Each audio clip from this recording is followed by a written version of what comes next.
Okay ڈوکی okay ڈوکی۔ یہ کہانی ایک ایسے شہزادے کی ہے جو پیدا ہی جادوئی طاقتوں کے ساتھ ہوا تھا، جس کا نام تھا شہرزاد۔ جب وہ پیدا ہوا تو اس میں سے کرنیں نکل رہی تھیں۔ محل کے سب لوگ، یہاں تک کہ پرندے بھی اسے دیکھ کر حیران اور خوشی سے چہچہا رہے تھے۔ وہ جانتے تھے کہ یہ شہزادہ منفرد خصوصیات رکھتا ہے۔ لوگ اس کی آمد کے منتظر تھے۔ ہر کوئی محل سے باہر شہزادے کو دیکھنے کے لیے تجسس میں کھڑا انتظار کر رہا تھا۔ ہر کوئی شہزادے کی ایک جھلک دیکھنا چاہتا تھا۔ شہزادہ بچپن سے ہی بے حد ذہین اور لوگوں کی مشکلات حل کرنے کا شوقین تھا۔ وہ ہمیشہ دوسروں کی مدد کے لیے آگے رہتا۔ شہزادے کو اللہ نے ایک ایسی صلاحیت سے نوازا تھا کہ وہ کسی بھی زخمی کو صحت یاب کر سکتا تھا۔ پیارے پرندے، گھبراؤ مت، میں تمہیں ابھی ٹھیک کر دیتا ہوں۔ دیکھتے ہی دیکھتے شہزادے نے اپنے جادو سے پرندے کو ٹھیک کر دیا۔ شہزادے کے بچپن کی دوست شہزادی شہزل، جو اس کے ساتھ اکثر وقت گزارا کرتی تھی، دونوں ایک دوسرے کے بہترین دوست تھے۔ ایک دن شہزادہ اپنے جادو اور ہنر سے کچھ بنانے میں شہزادی کے ساتھ مصروف تھا۔ ایک غدار سپاہی جو بہت چلاک تھا چھپ کر ان کو دیکھ رہا تھا۔ شہزادی شہزل، یہ ایک ایسی ڈرنک ہے جسے پی کر کوئی بھی طاقتور بن سکتا ہے اور اسے کوئی بھی نہیں ہرا سکتا۔ یہ اب میرا ہے۔ میں دیکھتا ہوں شہزادہ کیسے اس حکومت پر راج کرے گا۔ مجھے اس کی سب سے زیادہ ضرورت تھی۔ بے وقوف شہزادہ! واہ، یہ مجھے کیا ہو رہا ہے؟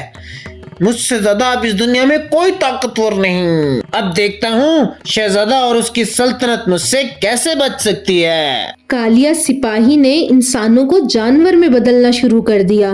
پہلے لوگ بے خبر تھے اور ہنس رہے تھے، پھر آہستہ آہستہ جانوروں میں تبدیل ہونے لگے۔ ہم سب کو یہ کیا ہو گیا ہے؟ دیکھو ذرا۔ ارے میں تو سبزی بیچ رہا تھا اور کیا بن گیا؟ بادشاہ کو سلطنت کے حالات کے بارے میں بتایا گیا۔ کیا ہو گیا ہے میری سلطنت کو؟ بادشاہ بیچارہ نرم دل کا مالک تھا اور وہ اپنی رعایا کو اس حالت میں نہیں دیکھ سکتا تھا اور غم میں مبتلا ہو گیا۔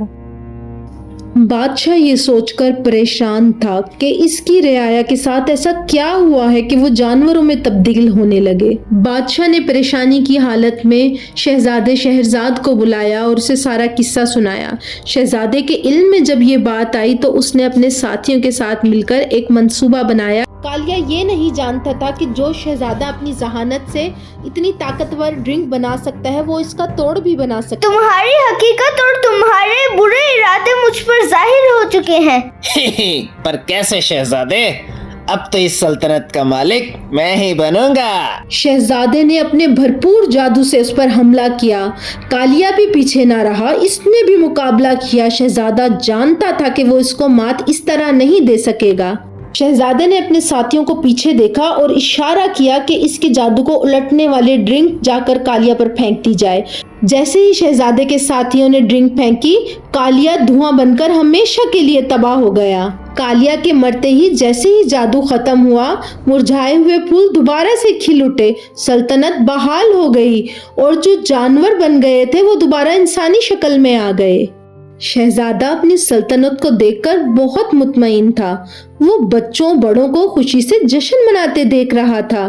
بادشاہ کو بھی اپنے بیٹے کے کارنامے پر بہت فخر تھا۔ تمہارا بہت شکریہ شہزادی، میری سلطنت کو بچانے میں تم نے بھرپور ساتھ دیا۔ کیا تم اس سلطنت کو آگے چلانے میں میری مدد کرو گی؟ کیوں نہیں شہزادے؟ بادشاہ نے بھی شہزادے شہرزاد اور شہزادی شہزل کی شادی کا اعلان کر دیا۔ اس خوشی نے سب کی خوشیوں کو مزید دوبالا کر دیا۔